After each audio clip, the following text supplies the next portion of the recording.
June 19th. I had only got as far as the top of the stairs when the locking of Laura's door suggested to me the precaution of also locking my own door, and keeping the key safely about me while I was out of the room. My journal was already secured with other papers in the table drawer, but my writing materials were left out. These included a seal bearing the common device of two doves drinking out of the same cup, and some sheets of blotting paper, which had the impression on them of the closing lines of my writing in these pages traced during the past night.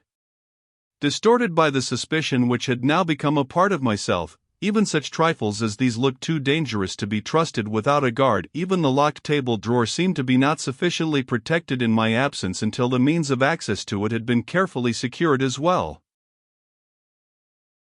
I found no appearance of anyone having entered the room while I had been talking with Laura.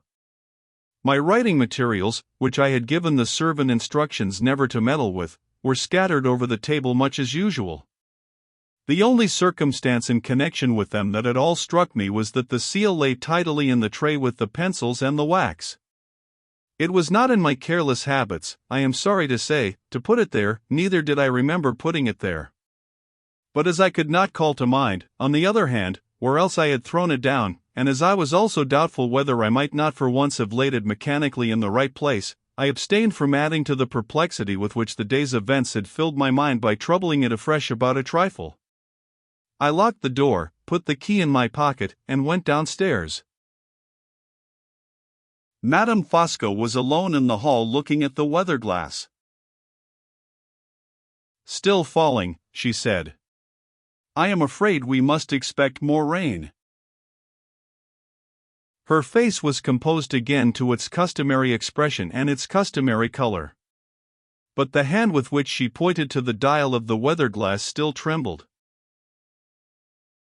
Could she have told her husband already that she had overheard Laura reviling him, in my company, as a spy?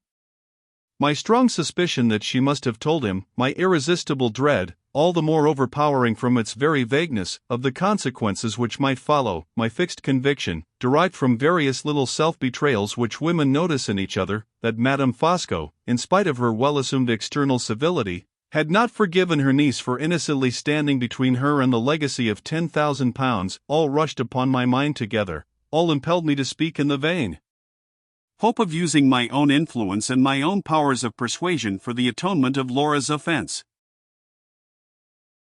"May I trust to your kindness to excuse me, Madame Fosco, if I venture to speak to you on an exceedingly painful subject?" She crossed her hands in front of her and bowed her head solemnly, without uttering a word, and without taking her eyes off mine for a moment.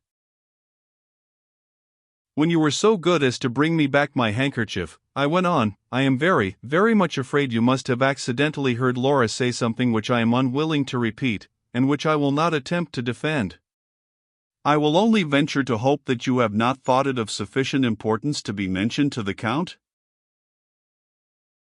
"I think it of no importance whatever," said Madame Fosco sharply and suddenly. "But," she added, resuming her icy manner in a moment, "I have no secrets from my husband even in trifles.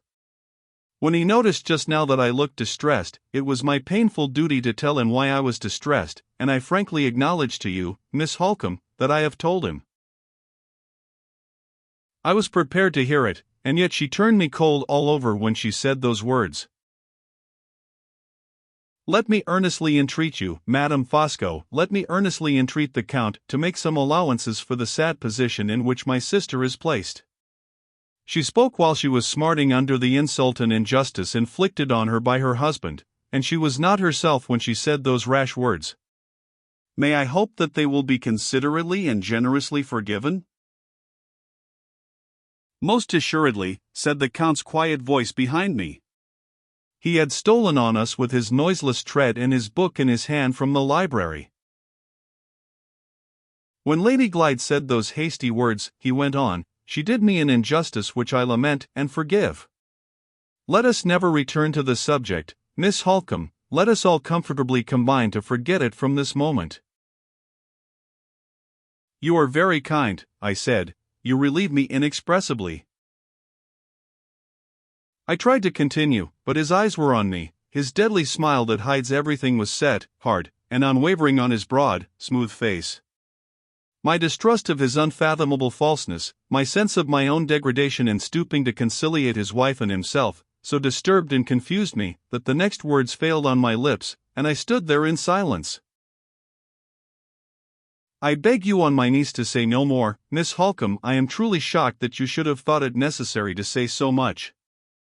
With that polite speech he took my hand. Oh, how I despise myself!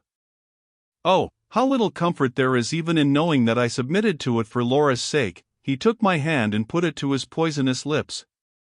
Never did I know all my horror of him till then. That innocent familiarity turned my blood as if it had been the vilest insult that a man could offer me. Yet I hid my disgust from him. I tried to smile. I, who once mercilessly despised deceit in other women, was as false as the worst of them, as false as the Judas whose lips had touched my hand.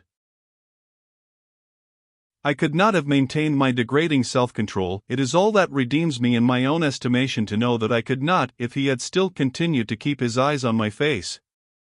His wife's tigerish jealousy came to my rescue and forced his attention away from me the moment he possessed himself of my hand. Her cold blue eyes caught light, her dull white cheeks flushed into bright color. She looked years younger than her age in an instant. "Count," she said, "your foreign forms of politeness are not understood by English women."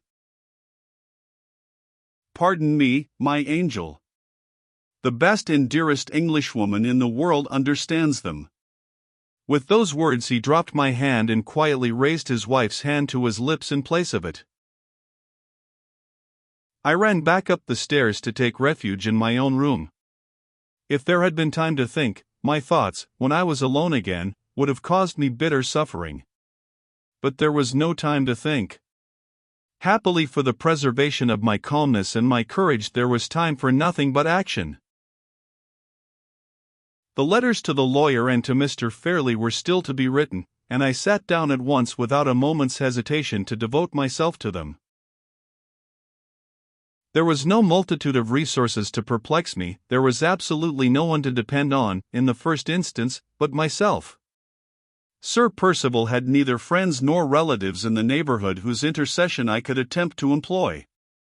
He was on the coldest terms, in some cases on the worst terms, with the families of his own rank and station who lived near him. We two women had neither father nor brother to come to the house and take our parts. There was no choice but to write those two doubtful letters, or to put Laura in the wrong and myself in the wrong, and to make all peaceable negotiation in the future impossible by secretly escaping from Blackwater Park. Nothing but the most imminent personal peril could justify our taking that second course. The letters must be tried first, and I wrote them. I said nothing to the lawyer about Catherine, because, as I had already hinted to Laura, that topic was connected with a mystery which we could not yet explain, and which it would therefore be useless to write about to a professional man. I left my correspondent to attribute Sir Percival's disgraceful conduct, if he pleased, to fresh disputes about money matters, and simply consulted him on the possibility of taking legal proceedings for Laura's protection in the event of her husband's refusal to allow her to leave Blackwater Park for a time and return with me to Limmeridge. I referred him to Mr. Fairley for the details of this last arrangement. I assured him that I wrote with Laura's authority, and I ended by entreating him to act in her name to the utmost extent of his power and with the least possible loss of time. The letter to Mr. Fairley occupied me next. I appealed to him on the terms which I had mentioned to Laura as the most likely to make him bestir himself. I enclosed a copy of my letter to the lawyer to show him how serious the case was, and I represented our removal to Limmeridge as the only compromise which would prevent the danger and distress of Laura's present position from inevitably affecting her uncle as well as herself at no very distant time. When I had done, and had sealed and directed the two envelopes, I went back with the letters to Laura's room, to show her that they were written. "Has anybody disturbed you?" I asked, when she opened the door to me. "Nobody has knocked," she replied. "But I heard someone in the outer room." "Was it a man or a woman?" "A woman. I heard the rustling of her gown." "A rustling like silk?" Yes, like silk. Madame Fosco had evidently been watching outside. The mischief she might do by herself was little to be feared. But the mischief she might do, as a willing instrument in her husband's hands, was too formidable to be overlooked. What became of the rustling of the gown when you no longer heard it in the ante-room? I inquired. Did you hear it go past your wall, along the passage? Yes. I kept still and listened, and just heard it. Which way did it go? Towards your room. I considered again. The sound had not caught my ears. But I was then deeply absorbed in my letters, and I write with a heavy hand and a quill pen, scraping and scratching noisily over the paper. It was more likely that Madame Fosco would hear the scraping of my pen than that I should hear the rustling of her dress. Another reason, if I had wanted one, for not trusting my letters to the post-bag in the hall. Laura saw me thinking. More difficulties, she said wearily, more difficulties and more dangers. No dangers, I replied. Some little difficulty, perhaps. I am thinking of the safest way of putting my 2 letters into Fanny's hands. You have really written them, then? Oh, Marian, run no risks, pray run no risks. No fear. Let me see, what o'clock is it now?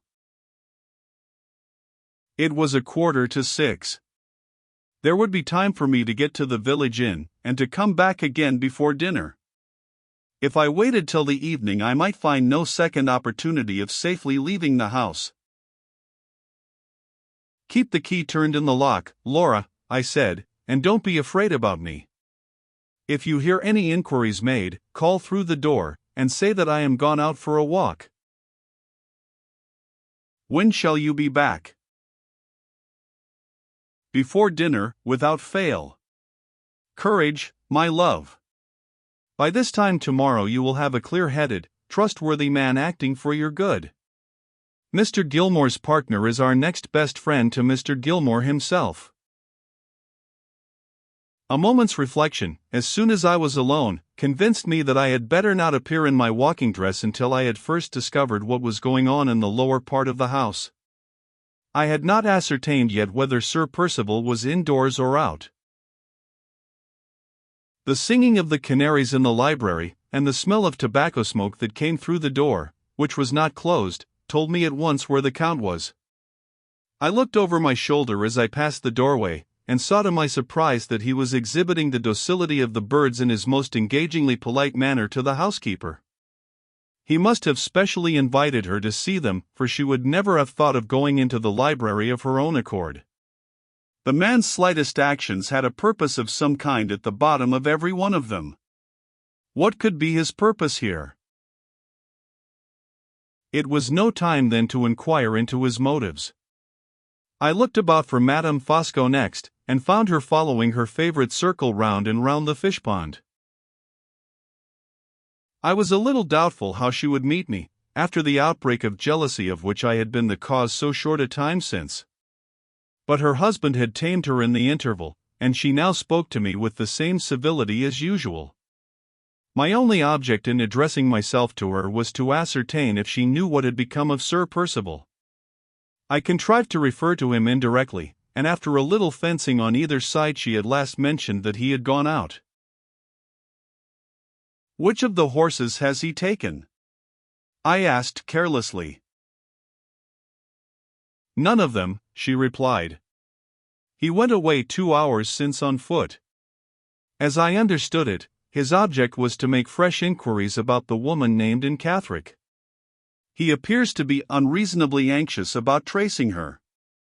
Do you happen to know if she is dangerously mad, Miss Holcombe? I do not, Countess.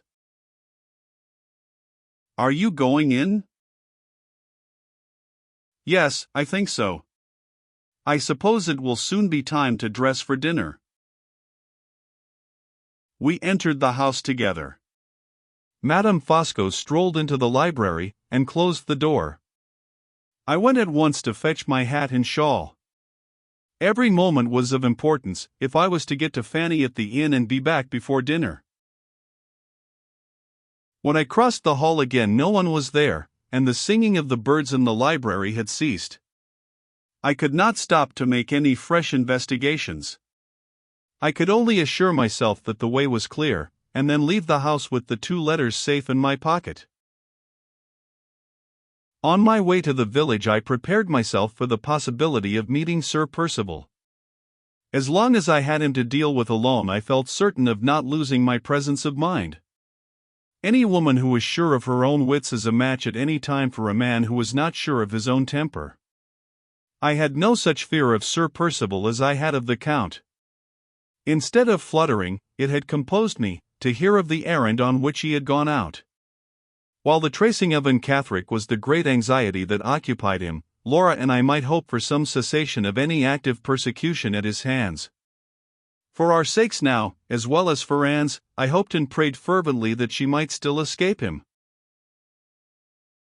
I walked on as briskly as the heat would let me till I reached the crossroad which led to the village, looking back from time to time to make sure that I was not followed by anyone. Nothing was behind me all the way but an empty country wagon. The noise made by the lumbering wheels annoyed me, and when I found that the wagon took the road to the village, as well as myself, I stopped to let it go by and pass out of hearing. As I looked toward it, more attentively than before, I thought I detected at intervals the feet of a man walking close behind it, the carter being in front, by the side of his horses.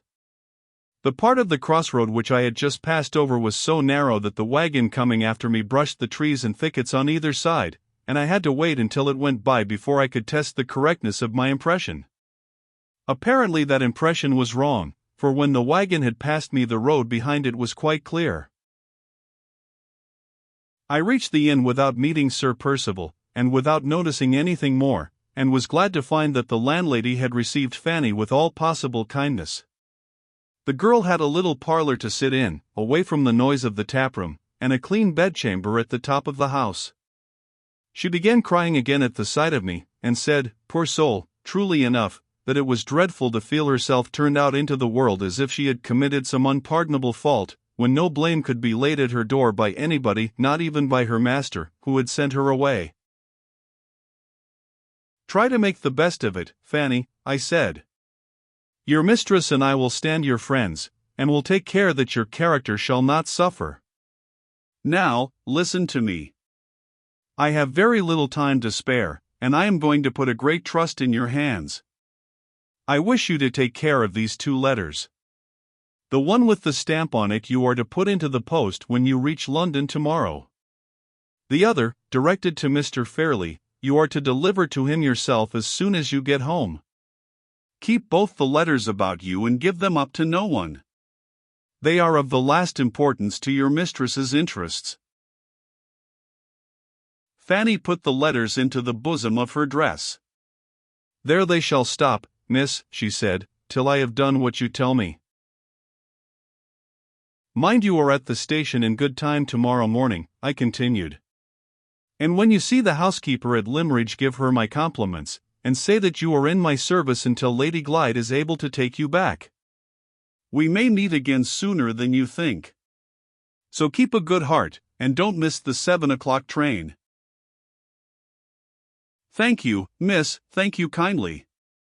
It gives one courage to hear your voice again. Please to offer my duty to my lady, and say I left all the things as tidy as I could in the time. Oh, dear. Dear.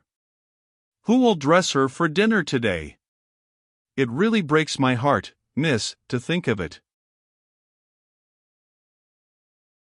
When I got back to the house I had only a quarter of an hour to spare to put myself in order for dinner, and to say 2 words to Laura before I went downstairs. The letters are in Fanny's hands, I whispered to her at the door. Do you mean to join us at dinner? Oh, no, not for the world. Has anything happened? Has anyone disturbed you? Yes, just now, Sir Percival. Did he come in? No, he frightened me by a thump on the door outside. I said, "Who's there?" "You know," he answered. "Will you alter your mind and tell me the rest?" "You shall. Sooner or later I'll wring it out of you. You know where Catherick is at this moment." Indeed, I said, "I don't." "You do," he called back. "I'll crush your obstinacy, mind that, I'll wring it out of you." He went away with those words, went away, Marion, hardly 5 minutes ago. He had not found Anne. We were safe for that night, he had not found her yet. "You are going downstairs, Marion? Come up again in the evening." Yes. Don't be uneasy if I am a little late. I must be careful not to give offense by leaving them too soon. The dinner bell rang and I hastened away. Sir Percival took Madame Fosco into the dining room, and the Count gave me his arm. He was hot and flushed, and was not dressed with his customary care and completeness. Had he, too, been out before dinner, and been late in getting back? Or was he only suffering from the heat a little more severely than usual? However this might be, he was unquestionably troubled by some secret annoyance or anxiety, which, with all his powers of deception, he was not able entirely to conceal. Through the whole of dinner he was almost as silent as Sir Percival himself, and he, every now and then, looked at his wife with an expression of furtive uneasiness which was quite new in my experience of him. The one social obligation which he seemed to be self-possessed enough to perform as carefully as ever was the obligation of being persistently civil and attentive to me. What vile object he has in view I cannot still discover, but be the design what it may, invariable politeness towards myself, invariable humility towards Laura, and invariable suppression, at any cost, of Sir Percival's clumsy violence, have been the means he has resolutely and impenetrably used to get to his end ever since he set foot in this house. I suspected it when he first interfered in our favor, on the day when the deed was produced in the library, and I feel certain of it now. When Madame Fosco and I rose to leave the table, the Count rose also to accompany us back to the drawing-room. "What are you going away for?" asked Sir Percival. "I mean you, Fosco." "I am going away because I have had dinner enough, and wine enough," answered the Count. "Be so kind, Percival, as to make allowances for my foreign habit of going out with the ladies, as well as coming in with them." "Nonsense! Another glass of claret won't hurt you. Sit down again like an Englishman. I want half an hour's quiet talk with you over our wine." "A quiet talk, Percival, with all my heart, but not now, and not over the wine. Later in the evening, if you please, later in the evening." "Civil," said Sir Percival savagely. "Civil behavior, upon my soul, to a man in his own house." I had more than once seen him look at the Count uneasily during dinner time, and had observed that the Count carefully abstained from looking at him in return. This circumstance, coupled with the host's anxiety for a little quiet talk over the wine, and the guest's obstinate resolution not to sit down again at the table, revived in my memory the request which Sir Percival had vainly addressed to his friend earlier in the day to come out of the library and speak to him. The Count had deferred granting that private interview, when it was first asked for in the afternoon, and had again deferred granting it, when it was a second time asked for at the dinner table. Whatever the coming subject of discussion between them might be, it was clearly an important subject in Sir Percival's estimation, and perhaps, judging from his evident reluctance to approach it, a dangerous subject as well, in the estimation of the Count. These considerations occurred to me while we were passing from the dining-room to the drawing-room. Sir Percival's angry commentary on his friend's desertion of him had not produced the slightest effect. The Count obstinately accompanied us to the tea-table, waited a minute or two in the room, went out into the hall, and returned with the post-bag in his hands.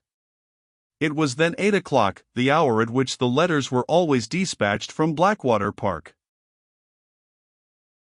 "Have you any letter for the post, Miss Holcomb?" he asked, approaching me with the bag. I saw Madame Fosco, who was making the tea, pause, with the sugar tongs in her hand, to listen for my answer. "No, Count, thank you. No letters today." He gave the bag to the servant, who was then in the room, sat down at the piano, and played the air of the lively Neapolitan street song, La Mia Carolina, twice over. His wife, who was usually the most deliberate of women in all her movements, made the tea as quickly as I could have made it myself, finished her own cup in 2 minutes, and quietly glided out of the room. I rose to follow her example, partly because I suspected her of attempting some treachery upstairs with Laura, partly because I was resolved not to remain alone in the same room with her husband. Before I could get to the door, the Count stopped me, by a request for a cup of tea. I gave him the cup of tea, and tried a second time to get away. He stopped me again, this time by going back to the piano, and suddenly appealing to me on a musical question in which he declared that the honor of his country was concerned. I vainly pleaded my own total ignorance of music, and total want of taste in that direction. He only appealed to me again with a vehemence which set all further protest on my part at defiance.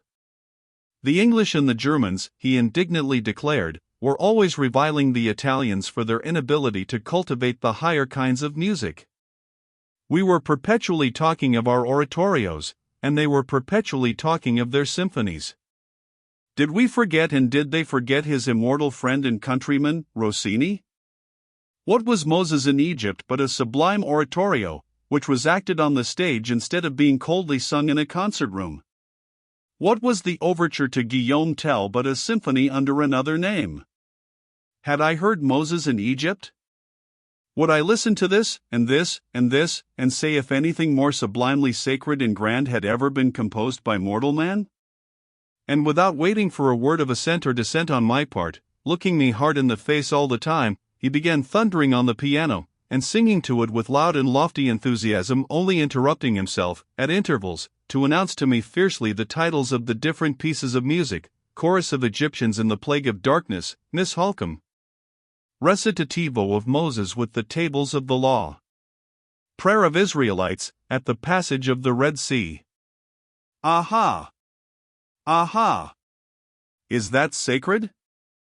Is that sublime? The piano trembled under his powerful hands, and the teacups on the table rattled, as his big bass voice thundered out the notes, and his heavy foot beat time on the floor. There was something horrible, something fierce and devilish, in the outburst of his delight at his own singing and playing, and in the triumph with which he watched its effect upon me as I shrank nearer and nearer to the door. I was released at last, not by my own efforts, but by Sir Percival's interposition. He opened the dining-room door, and called out angrily to know what that infernal noise meant. The Count instantly got up from the piano. "Ah! If Percival is coming," he said, "harmony and melody are both at an end. The muse of music, Miss Holcomb, deserts us in dismay, and I, the fat old minstrel, exhale the rest of my enthusiasm in the open air." He stalked out into the veranda, put his hands in his pockets, and resumed the recitativo of Moses, sotto voce, in the garden. I heard Sir Percival call after him from the dining-room window. But he took no notice, he seemed determined not to hear. That long-deferred quiet talk between them was still to be put off, was still to wait for the Count's absolute will and pleasure. He had detained me in the drawing-room nearly half an hour from the time when his wife left us. Where had she been, and what had she been doing in that interval? I went upstairs to ascertain, but I made no discoveries, and when I questioned Laura, I found that she had not heard anything. Nobody had disturbed her, no faint rustling of the silk dress had been audible, either in the ante-room or in the passage. It was then 20 minutes to 9. After going to my room to get my journal, I returned, and sat with Laura, sometimes writing, sometimes stopping to talk with her. Nobody came near us, and nothing happened. We remained together till 10 o'clock. I then rose, said my last cheering words, and wished her good night. She locked her door again after we had arranged that I should come in and see her the first thing in the morning. I had a few sentences more to add to my diary before going to bed myself, and as I went down again to the drawing room after leaving Laura for the last time that weary day, I resolved merely to show myself there, to make my excuses, and then to retire an hour earlier than usual for the night. Sir Percival, and the Count and his wife, were sitting together. Sir Percival was yawning in an easy chair, the Count was reading, Madame Fosco was fanning herself. Strange to say, her face was flushed now.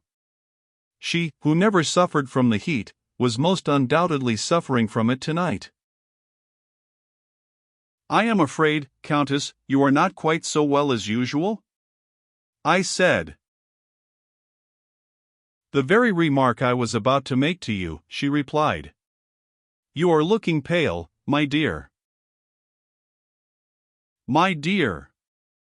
It was the first time she had ever addressed me with that familiarity. There was an insolent smile too on her face when she said the words. "I am suffering from one of my bad headaches," I answered coldly. "Ah, indeed? Want of exercise, I suppose? A walk before dinner would have been just the thing for you." She referred to the walk with a strange emphasis. Had she seen me go out? No matter if she had. The letters were safe now in Fanny's hands.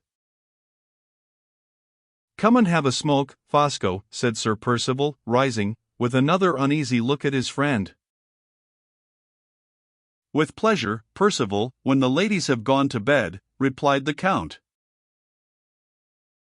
"Excuse me, Countess, if I set you the example of retiring," I said. "The only remedy for such a headache as mine is going to bed." I took my leave. There was the same insolent smile on the woman's face when I shook hands with her. Sir Percival paid no attention to me. He was looking impatiently at Madame Fosco, who showed no signs of leaving the room with me. The Count smiled to himself behind his book. There was yet another delay to that quiet talk with Sir Percival, and the Countess was the impediment this time.